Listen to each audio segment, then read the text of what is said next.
Hello guys welcome to जय किसान चेनेलলৈ আপোনালোকে স্বাগতম জনালোঁ। আশা কৰোঁ আপোনালোকে চবেই ভালে আছে, ময়ো ভালে আছোঁ। মই আজি আপোনালোকক শ্বেয়াৰ কৰিব লৈছোঁ কঁঠাল গুটি আঞ্জা বনাই পেলাই। কঁঠাল গুটিটো দালি নিচিনা ঝোল বনাই পেলাই আপোনালোকক শ্বেয়াৰ কৰিম। আৰু তাৰ লগতে থাকিব কলমি শাক ফ্ৰাই আৰু ডিংডিঙা ফুল ফ্ৰাই। ভিডিঅ'টো একেলগে চাব। যদি চাই ভাল লাগে লাইক শ্বেয়াৰ ছাবস্ক্ৰাইব কমেণ্ট কৰি দিব। অ'কে, এতিয়া মই কঁঠাল গুটিখিনি বাকলি এৰাই পেলাই লৈ ল'ম। বাকলি এৰা হৈ গৈছে। এতিয়া মই কুকাৰত বইল দিম।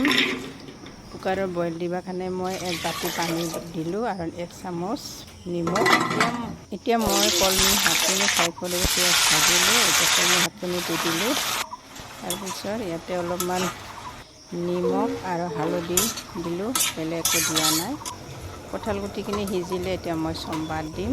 চম্বাৰ দিবৰ কাৰণে মই অকণমান তেল দিছোঁ, পিঁয়াজ আৰু শুকনা লংকা, তাৰপিছত অলপমান ভাঙাই লৈছোঁ কঁঠাল গুটিখিনি। মই তেলত ঢালি দিলোঁ।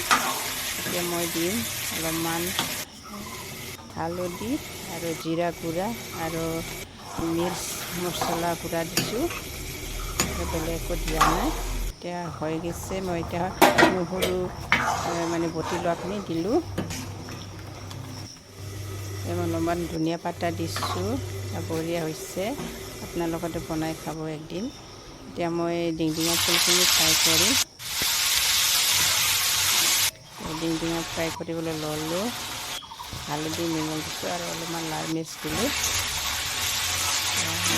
ঠাণ্ডা হৈ গৈছে। ধনিয়া পাত অকণমান দিছোঁ।